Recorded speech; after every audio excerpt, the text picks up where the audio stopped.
Hi, I'm Carol Jurgensen Sheets, aka Carol the Coach, and this is my buddy Boo back here. Boo, say hi to everybody. We're here to talk to you tonight about using your voice.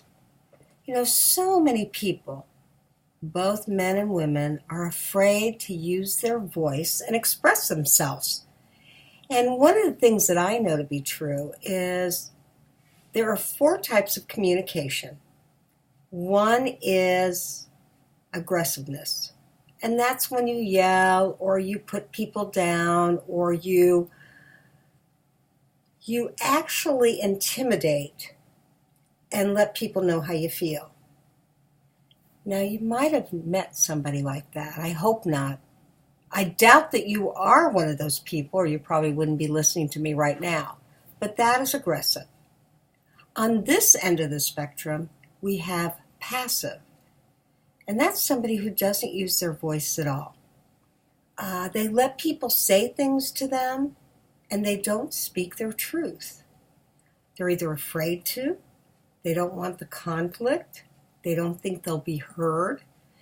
And so it's easier not to say anything than to give it a voice and share one's true feelings. Is that you? Do you tend to be passive? Okay, so we got aggressive and passive, and unfortunately, we also have something in the middle called passive-aggressive. And passive-aggressive is when you get people back behind your back. In other words, you get people back behind their backs because you want to get even, but you don't feel like you can share your true feelings, so you wait until they're not looking, and then maybe you gossip about them. Or you say something nasty and think that it won't get back to them.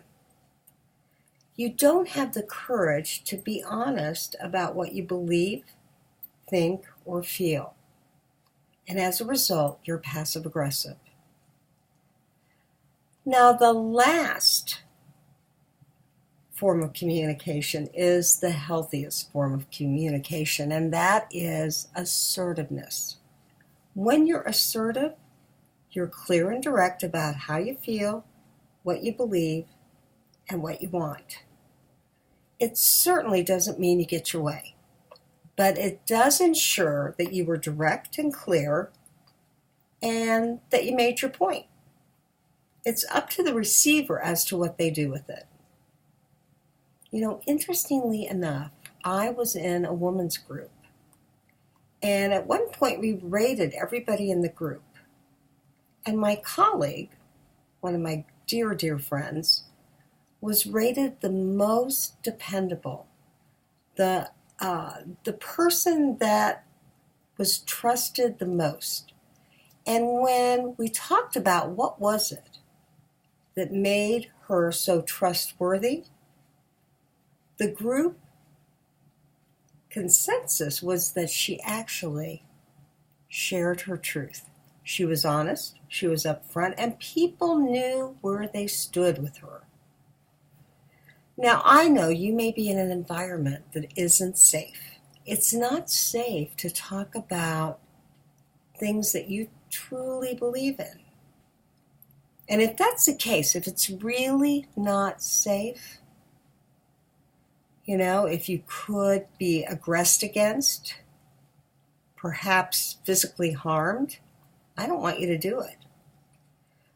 But other than that, there's no reason for you not to share how you feel, what you think, and what you believe. Now, assertiveness can look a lot of different ways, but one of the things that I teach is that when you assert yourself, you use a statement that says, blank, that's the name, Carol. When you blank, which is the behavior, Carol, when you roll your eyes at me, I feel blank. I keep it to 5 feelings: anger, sadness, loneliness, fear, or happiness. So when you roll your eyes, Carol, I feel angry because the message it sends me is, and then you finish the sentence. Because the message you send me is that you think I'm crazy. You don't take my word at value. Okay, so let's look at that again. The assertive statement would be, Carol, when you roll your eyes, I feel angry because the message it sends me is that you think I'm crazy. You know, I had a situation that happened like that when my husband rolled his eyes at me mucho times. And when I confronted him and I said, honey, why do you roll your eyes at me? You know, when you roll your eyes at me, I feel sad because the message it sends me is you think I'm crazy. And he looked at me quizzically, kind of like Boo does. He kind of cocked his head. And he said, honey, I'm giving you that look because I've heard that story 3 million times. So in actuality, even though I was interpreting him as saying, you're crazy, he was really giving me the look because he was tired of hearing the story. So you can see where if you share how you feel, you may get more information that actually gives you a clearer idea of what's going on around you. Now, one of the things I said to myself is, hey, if I'm making him uncomfortable because I'm talking about the same thing over and over again, I'm going to make sure I don't do that around him. It was a valuable lesson for me, and I hope it ended up having great returns for him. Because I have good self-esteem, it didn't bother me in the least. So, to improve your self-esteem, you have to be assertive. You have to have a voice. You have to deliver it clearly. And you have to do it in a way that is not aggressive. It has a neutral tone, and it's just matter of fact. So I want you to practice that. And again, that sentence, that assertiveness sentence is blank, which is a name. When you blank, which is the behavior, I feel blank, which is either anger, sadness, loneliness, fear, or happiness, because the message it sends me is blank. It's a really easy sentence. I want you to write it down, and I want you to use it a couple of times this week. Get used to using it, and you'll get used to hearing your own voice. And, you know, one thing I know to be true is when you're clear and direct about how you feel, what you believe, and what you think, you know where you stand, and other people do too. I'm Carol the Coach, aka Carol Jurgensen Sheets, and I am glad to be bringing you coaching skills that I think will take your life to the next level.